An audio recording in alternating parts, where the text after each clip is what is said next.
ನಮಸ್ತೆ, ನಾನು ಅಪರ್ಣಾ ಭಟ್. ನನ್ನ ಯೂಟ್ಯೂಬ್ ಚಾನಲ್ ಅಭಿಜ್ಞಾ ಲಾ ಸೀರೀಸ್ಗೆ ನಿಮಗೆಲ್ಲರಿಗೂ ಸ್ವಾಗತ. ಇವತ್ತು ಟಾರ್ಗೆಟ್ ಜುಡಿಷರಿ 2024 ಎರಡನೇ ದಿನವಾದ ಈ MCQ-1 ಅಂದರೆ CPC ನೀವು ಕಾಣ್ತಾ ಇರ್ಬೋದು, ಕೋಡ್ ಆಫ್ ಸಿವಿಲ್ ಪ್ರೊಸೀಜರ್ನ ಡೆಫಿನೇಷನ್ಸ್ಗೆ ಸಂಬಂಧಪಟ್ಟ ಹಾಗೆ ಕೆಲವೊಂದು MCQsಗಳ ಬಗ್ಗೆ ಡಿಸ್ಕಷನ್ ಮಾಡ್ತಾ ಇರುವಂಥದ್ದು. ಹೇಗೆ ನಮ್ಮ ಒಂದು ಪ್ರೊಸೀಜರ್ ಅಂದರೆ ಹೇಗೆ ನಾವು ಪ್ರೊಸೆಸ್ ಇರುತ್ತೆ ಅಂತಂದರೆ, ಫಸ್ಟು ಕ್ವಶನ್ಸ್ಗಳನ್ನು ನೋಡುವಂಥದ್ದು. 5 MCQsಗಳಿರ್ತವೆ. ಒಂದೊಂದು ಕ್ವಶನ್ ತೊಗೊಂಡು ಕ್ವಶನ್ ಏನು ಅಂತ ತಿಳ್ಕೊಂಡು ಅದಕ್ಕೆ ನೀವು ಉತ್ತರವನ್ನು ಹುಡುಕಿ ಉತ್ತರವನ್ನು ನೀವು ಇಲ್ಲಿ ಆ್ಯಕ್ಚುಲಿ ಇದು ರೆಕಾರ್ಡೆಡ್ ಕ್ಲಾಸ್ ಆದರೆ ಪ್ರೀಮಿಯರ್ ಆಗ್ತಾ ಇರುತ್ತೆ. ನೀವು ಅಲ್ಲಿ ನಿಮ್ಮ ಕಾಮೆಂಟ್ ಅಥವಾ ಲೈವ್ ಚಾಟ್ ಸೆಕ್ಷನಲ್ಲಿ ನೀವು ಅದನ್ನು ನಿಮ್ಮ ಆನ್ಸರ್ಗಳನ್ನು ಕೂಡ ಹಾಕ್ಬೋದು. ಅದ್ರ ಜೊತೆಗೆ ಆ ಕಾನ್ಸೆಪ್ಟನ್ನು ಕೂಡ ಹೇಳ್ತೇನೆ. ಸೊ 5 ಕಾನ್ಸೆಪ್ಟ್ಗಳ ಬಗ್ಗೆ ನಾವು ತಿಳ್ಕೊಳ್ತಾ ಇದ್ದೀವಿ. ಓಕೆ, ಸೊ ಹಾಗಿದ್ರೆ ಪ್ರಾರಂಭ ಮಾಡೋಣ. ಇದೇನು ಹೇಗೆ ಕ್ವಶನ್ಸ್ಗಳಿರ್ತವೆ ಅಂತ ವೆರಿ ಸಿಂಪಲ್ ಬೇಸಿಕ್ ಕ್ವಶನ್ಸ್ಗಳನ್ನ ತೊಗೊಂಡಿರುವಂಥದ್ದು ನಾನು ಈ ಸಲ. ಹಾಗಿದ್ರೆ ನೋಡೋಣ. ಸೊ ಇದರದ್ದು ಸಂಬಂಧಪಟ್ಟ ಏನು MCQದು ನೋಟ್ಸ್ ಇದೆ, ನೋಟ್ಸ್ ಅಂದರೆ ಇದೆ, ಈ ಒಂದು PPTಯನ್ನು ಅಥವಾ PDF-ಅನ್ನು ನಾನು ಈ ವಾಟ್ಸಪ್ ಗ್ರೂಪ್ ಏನಿದೆ, ವಾಟ್ಸಪ್ ಗ್ರೂಪ್ನ ಲಿಂಕನ್ನು ನಾನು ಈ ವಿಡಿಯೋದ ಡಿಸ್ಕ್ರಿಪ್ಷನಲ್ಲಿ ಕೊಟ್ಟಿದ್ದೇನೆ, ಅಲ್ಲಿ ಕಳಿಸ್ಕೊಡ್ತೇನೆ, ಅದರಲ್ಲಿ ಹಾಕ್ತೇನೆ. ಅದನ್ನು ನೀವು ಚೆಕ್ ಮಾಡ್ಬೋದು. You can join this WhatsApp group ಅಂತ ಹೇಳ್ತಾ ಇವತ್ತಿನ ಕ್ಲಾಸನ್ನು ಪ್ರಾರಂಭ ಮಾಡೋಣ. ಸೊ ಎಸ್, ಅದಕ್ಕಿಂತ ಮುಂಚೆ ಇದೆಲ್ಲವೂ ಕೂಡ ನಮ್ಮ ಸೋಷಿಯಲ್ ಮೀಡಿಯಾ ಆ್ಯಪ್ಸ್ಗಳು, ಸೋಷಿಯಲ್ ಮೀಡಿಯಾ ಲಿಂಕ್ಸ್ಗಳು, ಅದನ್ನು ಕೂಡ ನೀವು ಎಕ್ಸ್ಪ್ಲೋರ್ ಮಾಡ್ಬೋದು. ಓಕೆ, ಸೊ ಫಸ್ಟ್ ಕ್ವಶನ್ ಏನಂತ ನೋಡಿದರೆ ಇಲ್ಲಿ ನೋಡಿ, from which date civil procedure code 1908 became operative? ಯಾವ ದಿನದಿಂದ CPC ಆಪರೇಟಿವ್ ಆಯಿತು ಅಂತ ಹೇಳಿ 4 ಆಪ್ಷನ್ಸ್ಗಳನ್ನು ಕೊಟ್ಟಿದ್ದಾರೆ. ನೋಡಿ, ನೀವು ಡೇಟ್ ಅಂತ ನೋಡಿದಾಗ ಯಾವಾಗಲೂ ಇದು ಯಾವ ದಿನದಿಂದ ಎಫೆಕ್ಟಿವ್ ಆಯಿತು ಅಂತ ಹೇಳಿ ಕೇಳಲಿಕ್ಕೆ ಹೋದಾಗ ನಾವು ಸೆಕ್ಷನ್ 1ನಲ್ಲಿ ಯಾವಾಗಲೂ short title, commencement and extent ಅಂತ ಇರುತ್ತೆ. ಸೆಕ್ಷನ್ 1ಅನ್ನು ನಾವು ರೆಫರ್ ಮಾಡಬೇಕಾಗತ್ತೆ. ಸೆಕ್ಷನ್ 1ನಲ್ಲಿ short title, commencement and extent. So ಈ ಕಮೆನ್ಸ್ಮೆಂಟ್ ಅಂತ ಯಾವಾಗಲಿಂದ ಪ್ರಾರಂಭ ಆಗುತ್ತೆ ಅಂತ ಅಲ್ಲಿರುತ್ತೆ. ಶಾರ್ಟ್ ಟೈಟಲ್ ಅಂದರೆ ಈ ಒಂದು ಆ್ಯಕ್ಟ್ಗೆ ಏನಂತ ಕರೀತಾರೆ ಅಂತ ಹೇಳುವಂಥದ್ದು. ಹಾಗೆ ಎಕ್ಸ್ಟೆಂಟ್ ಅಂದರೆ ಎಲ್ಲೆಲ್ಲಿ ಅಪ್ಲೈ ಆಗುತ್ತೆ, ಯಾವ್ಯಾವ, ಈಗ ನಾಗಾಲ್ಯಾಂಡ್ಗೆ ಅಪ್ಲೈ ಆಗೋದಿಲ್ಲ, ಟ್ರೈಬಲ್ ಏರಿಯಾಸ್ಗೆ ಒಂದು ಅಪ್ಲೈ ಆಗೋದಿಲ್ಲ CPC, ಹಾಗೆಲ್ಲ ಇದೆ. ಸೊ ಅದನ್ನು ಕೂಡ ನಾವು ಕ್ವಶನ್ಸ್ಗಳು ಕೇಳ್ತಾರೆ ಡೆಫಿನೇಟ್. ಹಾಗೆ ಇದ್ರ ಜೊತೆಗೆ ನಾನು ತುಂಬ ಸಲ ಹೇಳಿದ್ದೇನೆ, ಎಲ್ಲ ಆ್ಯಕ್ಟ್ಗಳದ್ದು ಕೂಡ ನೀವು ಯಾವಾಗ ಕಮೆನ್ಸ್ಮೆಂಟ್ ಆಗತ್ತೆ ಹೇಳುವಂಥದ್ದು ನೋಡ್ಕೊಳ್ಬೇಕಾಗತ್ತೆ. ಓಕೆ, ಸೊ ಇಲ್ಲಿ 1 ಜನವರಿ 1908, 1 ಏಪ್ರಿಲ್ 1908, 31 ಡಿಸೆಂಬರ್ 1908, 1 ಜನವರಿ 1909. ನೋಡಿ, ಯಾವಾಗಲೂ 1908 ಅಂತ ಇಲ್ಲಿ ಇರಬಹುದು, ಆದರೆ ಅದು ಅಫಿಷಿಯಲ್ ಗೆಜೆಟಲ್ಲಿ ನೋಟಿಫಿಕೇಶನ್ ಆದಾಗ ಮಾತ್ರ ಅದು ಜಾರಿಗೆ ಬಂತು ಅಂತ ಹೇಳ್ತಾರೆ. ಪ್ರೆಸಿಡೆನ್ಷಿಯಲ್ ಅಸೆಂಟ್ ಕೊಟ್ಟು ಪ್ರೆಸಿಡೆಂಟ್ ಆ ಆ್ಯಕ್ಟನ್ನು ತಂದಿರ್ಬೋದು, ಆದರೆ ಅದೇ ವರ್ಷದಲ್ಲಿ ಅದು ಜಾರಿಗೆ ಬಂತು ಅಂತ ಹೇಳಲಿಕ್ಕೆ ಸಾಧ್ಯ ಇಲ್ಲ.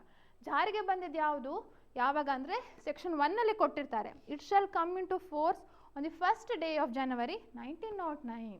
ಹಾಗಿದ್ರೆ ಆನ್ಸರ್ಸ್ಗಳು ಯಾವುದು ಇಲ್ಲಿ ಕಂಡಾಗ ನೋಡಿ, 1 January 1909 is the answer. Okay, yes. Next question, second question, the essential element of a decree. Very important question. ಈ ಒಂದು ಕ್ವಶನ್ ಅಲ್ಲ, ಇದು ಹಲವಾರು ರೀತಿಯ ಕ್ವಶನ್ಸ್ಗಳನ್ನು ಕೇಳ್ತಾರೆ ಇದರಲ್ಲಿ. So the essential elements of a decree ಅಂದರೆ there must be an adjudication. Second, the determination must be of a conclusive nature. C, the adjudication must be have been done in a suit. And D, all of the above. So decree ಹೇಳುವಂಥದ್ದು definitions ಅಲ್ಲಿ ಯಾವ ಒಂದು provision, ಅದು section 2 ಅಲ್ಲಿ ಬರುತ್ತೆ. Section 2.2 ನೆನ್ಪಿಟ್ಕೊಳ್ಳಿ, section ಯಾವಾಗಲೂ section 2.2 ಅಂತ ಬಂದಾಗ ಇದು ಡಿಕ್ರಿ ಅಂದರೆ ಏನಂತ ಫಸ್ಟು ಇಂಗ್ರೀಡಿಯೆಂಟ್ಸ್ ಹೇಳುತ್ತೆ. ಡಿಕ್ರಿಗಳಂದರೆ ಏನು ಅಂತ ಹೇಳಿ ಇಂಗ್ರೀಡಿಯೆಂಟ್ಸ್, ಹಾಗೆ ಯಾವುದು ಡಿಕ್ರಿ ಅಂತ ಹೇಳುತ್ತೆ. ಅಂದರೆ ಈಗ ಕೆಲವೊಂದು ಸಲ ಸೆಕ್ಷನ್ 144ಅಲ್ಲಿ ಬರುವಂಥದ್ದು ಡಿಕ್ರಿ ಆಗುತ್ತೆ. ಹಾಗೆ ರಿಜೆಕ್ಷನ್ ಆಫ್ ದಿ ಪ್ಲೇಂಟ್, ಇದು ರೆಸ್ಟಿಟ್ಯೂಷನ್ ಅಂತ ಹೇಳುವಂಥದ್ದು. ಹಾಗೆ ಆರ್ಡರ್ 7 ರೂಲ್ 11ಗೆ ಸಂಬಂಧಪಟ್ಟ ಹಾಗೆ ರಿಜೆಕ್ಷನ್ ಆಫ್ ದಿ ಪ್ಲೇಂಟ್ ಅಂತ ಹೇಳಿ ಬರುತ್ತೆ. ಅದು ಕೂಡ ಈ ವಾಟ್ ಇಸ್ ಅ ಡಿಕ್ರಿ ಅಂತ ಹೇಳಿ ನಾವು ಕಾಣ್ತೇವೆ. ಹಾಗೆ what is not A decree, ಯಾವುದು ಡಿಕ್ರಿ ಅಲ್ಲ ಅಂತ ಹೇಳುವಂಥದ್ದು, ಅದು ಅಪಿಲೇಬಲ್ ಆರ್ಡರ್ಸ್, ಅದು ಡಿಕ್ರಿ ಅಲ್ಲ. ಹಾಗೆ ಡಿಸ್ಮಿಸಲ್ ಫಾರ್ ಡಿಫಾಲ್ಟ್, ಅದು ಡಿಕ್ರಿ ಅಲ್ಲ. ಇದನ್ನು ನಾವು ಕಾಣ್ತಾ ಹಾಗೆ ಕೈಂಡ್ಸ್ ಆಫ್ ಡಿಕ್ರಿ ಅಂದರೆ ಈಗ ಪ್ರಿಲಿಮಿನರಿ ಡಿಕ್ರಿ, ಫೈನಲ್ ಡಿಕ್ರಿ ಅಂತ ಹೇಳಿ ಬರುತ್ತೆ. ಅದನ್ನು ಕೂಡ ನಾವು ಈ ಒಂದು ಡೆಫಿನಿಷನಲ್ಲಿ ನೋಡ್ತೇವೆ. ಸೊ ಕ್ವಶನ್ಸ್ಗಳು ಯಾವುದೇ ವಿಷಯಗಳ ಮೇಲೆ ಬರ್ಬೋದು. ಈ ಕ್ವಶನ್ ಏನು, ಇಂಗ್ರೀಡಿಯೆಂಟ್ಸ್ ಮೇಲೆ ಇರುವಂಥದ್ದು. ಡಿಗ್ರಿ ಅಂದರೆ ಏನು, first of all there should be an adjudication, formal expression ಅಂತ ಹೇಳಿ ನಾನು ಓದಿದರೆ the formal expression of an adjudication. Decree ಹಾಗೆ ಆರ್ಡರ್ ಕೂಡ ಎಜುಡಿಕೇಷನ್ನೇ. ಇಟ್ಸ್ ಅ ಫಾರ್ಮಲ್ ಎಕ್ಸ್ಪ್ರೆಷನ್ ಅಂತಲೇ ಹೇಳ್ತಾರೆ, but which is not a decree. So decree, judgment, order, ಈ ಮೂರು ವಿಷಯಗಳ ಬಗ್ಗೆ ಯಾವಾಗಲೂ ಕ್ವಶನ್ ಕೇಳ್ತಾರೆ, ವಾಟ್ ಇಸ್ ದ ಡಿಸ್ಟಿಂಕ್ಷನ್ ಅಂತ ಕೇಳ್ತಾರೆ. ಹಾಗೆ it conclusively determines the right of the parties. So ಅದು ಇಲ್ಲಿ ನಾವು ಕಾಣುವಂಥದ್ದು.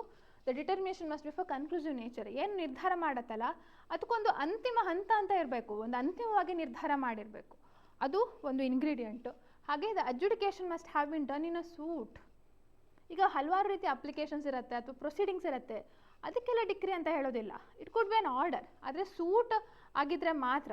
Suit commences with the presentation of the plaint ನಾವು ನೀಡಿದಾಗ ಮಾತ್ರ ಸೂಟ್ ಅಂತ ಹೇಳ್ಬೋದು. ಎಕ್ಸೆಪ್ಟ್ ಇನ್ ಕೆಲವೊಂದು ಸ್ಟ್ಯಾಟ್ಯುಟರಿ ಸೂಟ್ಸ್ ಅಂತ ಇರುತ್ತೆ, ಅದು ಅಪ್ಲಿಕೇಶನ್ ಹಾಕಿದಾಗಲೇ ಸೂಟ್ ಅಂತ ಆಗುತ್ತೆ. ಅದು ಹೊರತುಪಡಿಸಿ ಈ ಸೂಟ್ ಅಂತ ಹೇಳಿದಾಗ ಸೂಟಲ್ಲಿ ಮಾತ್ರ ಡಿಗ್ರಿ ಆಗುವ, ಅಂದರೆ ಅಡ್ಜುಡಿಕೇಷನ್ ಆದರೆ ಮಾತ್ರ ಅದು ಡಿಗ್ರಿ ಅಂತ ಕರೆಸ್ಕೊಳ್ಳುತ್ತೆ ಅಂತ. ಸೊ ಇದೆಲ್ಲವೂ ಕೂಡ ಸತ್ಯವಾದಂತಹ ಒಂದು ಮಾತು. Okay, so between the controversies between the parties, ಕಾಂಟ್ರವರ್ಸಿನ ಡಿಸೈಡ್ ಮಾಡಿರಬೇಕು. ಸೊ ಅದು ಕೂಡ ಇನ್ನೊಂದೊಂದು ಎಕ್ಸ್ಟ್ರಾ ಪಾಯಿಂಟ್ ಇದೆ. ಸೊ ಇದನ್ನು ನಾವು ನೋಡಿದರೆ ಎಲ್ಲದು all of the above as per section 2 decree ingredients ಏನು ಅಂತ ಕೇಳುವಂಥ ಕ್ವಶನ್ ಇದು. ಹಾಗಂತ what is preliminary decree, final decree ಹೇಳುವಂಥದ್ದು ಕೂಡ ಕ್ವಶನು ಬರ್ಬೋದು. Yes, so all of the above is the correct answer. Next, who is a judgment debtor. Judgement debtor ಅಂದರೆ ಯಾರು? ಈಗ ಡಿಗ್ರಿ ಹೋಲ್ಡರು ಹಾಗೆ ಜಜ್ಮೆಂಟ್ ಡೆಟ್ಟರ್, ಇದು ಎರಡು ವ್ಯಕ್ತಿಗಳಿರ್ತಾರೆ. ಜಜ್ಮೆಂಟ್ ಡೆಟ್ಟರ್ ಮೇಲೂ ಕ್ವಶನ್ ಕೇಳ್ಬೋದು ಅಥವಾ ಡಿಗ್ರಿ ಹೋಲ್ಡರ್ ಮೇಲೂ ಕೇಳ್ಬೋದು. ಡಿಗ್ರಿ ಹೋಲ್ಡರ್ ಅಂದರೆ ಸೆಕ್ಷನ್ 2(3) ಆಗತ್ತೆ. ಹಾಗೆ ಜಜ್ಮೆಂಟ್ ಡೆಟ್ಟರ್ ಆದರೆ ಸೆಕ್ಷನ್ 2(10). ಜಜ್ಮೆಂಟ್ ಡೆಟ್ಟರ್ ಅಂದರೆ ಯಾರು ಅಂತ, borrower of bank, defendant, person against whom a degree is passed and D none of the above ಅಂತ ಕೇಳ್ತಾರೆ. ಸೊ ಜಜ್ಮೆಂಟ್ ಡೆಟ್ಟರ್ ಅಂದರೆ any person against whom a degree has been passed. ಆಯಿತಾ, ಅದು ಒಂದೇ category ಅಲ್ಲ, ಇನ್ನೊಂದು ಕ್ಯಾಟಗರಿನೂ ಕೂಡ ಇದೆ. Or an order capable of execution, an order capable of execution has been made ಅಂತ ಹೇಳಿ. ಅಂದರೆ ಒಂದು ಯಾರ ವಿರುದ್ಧ ಡಿಗ್ರಿ ಪಾಸ್ ಮಾಡಿರ್ತಾರೆ ಅವರು ಜಜ್ಮೆಂಟ್ ಡೆಟ್ಟರ್ ಅಂತ ಕರೆಸ್ಕೊಳ್ತಾರೆ, ಅಥವಾ ಯಾರ ವಿರುದ್ಧ ಎಕ್ಸಿಕ್ಯೂಷನನ್ನು ಮಾಡ್ಬೋದು. ಅಂದರೆ ಕೆಲವು ಪಾರ್ಟಿ ಆಗಿರಲೇಬೇಕಂತ ಇಲ್ಲ, ಈ ಒಂದು ಕಾರಣದಿಂದ ಯಾರ ವಿರುದ್ಧ ಎಕ್ಸಿಕ್ಯೂಷನ್ ಮಾಡ್ಬೋದು ಅಂಥವರಿಗೆ ಸಹ ಈಗ ಜಜ್ಮೆಂಟ್ ಡೆಟ್ಟರ್ ಅಂತ ಕರೆಸ್ತಾರೆ ಅಂತ ಹೇಳಿದೆ. ಹಾಗೆ ಡಿಗ್ರಿ ಹೋಲ್ಡರನ್ನು ಸಹ ಅದೇ, ಯಾರ ಪರವಾಗಿ ಇಲ್ಲ, ಅಗೇನ್ಸ್ಟ್ ಅಂತ ಏನಿರುತ್ತೆ ಅದ್ರ ಬದಲು ಪರ್ಸನ್ ಇನ್ ಫೇವರ್ ಆಫ್ ಹೂಮ್ ಅಂತ ಬರುತ್ತೆ, ಅಥವಾ in favour of whom an order capable of execution can be made ಅಂತ ಹಾಗೆ ನಾವು ಕಾಣ್ತೇವೆ. ಸೊ ಇದ್ರದ್ದು ಆನ್ಸರ್ ಯಾವುದು? C is the correct answer. Person against whom degree is passed. ಆಯಿತಾ? ನೆಕ್ಸ್ಟ್ 4ನೇ question. Under civil procedure code foreign court means, foreign court ಅಂದರೆ ಏನು? A court situated outside India, a court situated outside India and not established under the authority of Government of India. C, a court situated in India applying foreign law, and D, all of the above.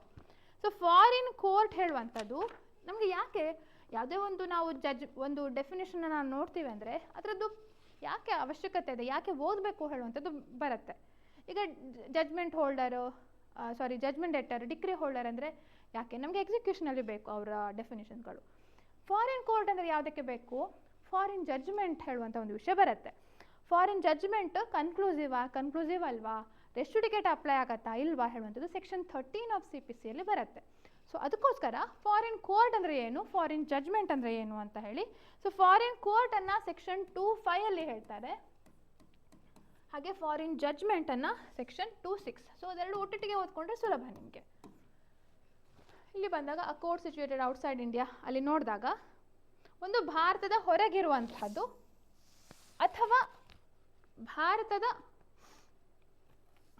ಏನು ಅಥಾರಿಟಿಯಿಂದ establish ಆಗದೇ ಇರುವಂಥದ್ದು, and not established or continued by the authority of central government. ಅಂದರೆ ಇದು ಮುಂಚೆ ಜಮ್ಮು ಕಾಶ್ಮೀರ ಇದಕ್ಕೆ ಈ ಒಂದು provision ಮಾಡಿದಿದ್ರು, but ನಾವು ಅದು ಈ ಒಂದಿದು it has become redundant.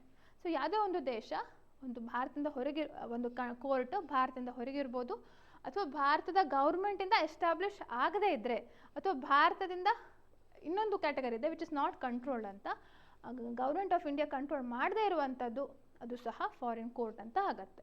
So ಇದ್ರದ್ದು ಆನ್ಸರ್ ನೋಡಿದರೆ ಕೋರ್ಟ್ ಸಿಚುಯೇಟೆಡ್ ಔಟ್ಸೈಡ್ ಇಂಡಿಯಾ.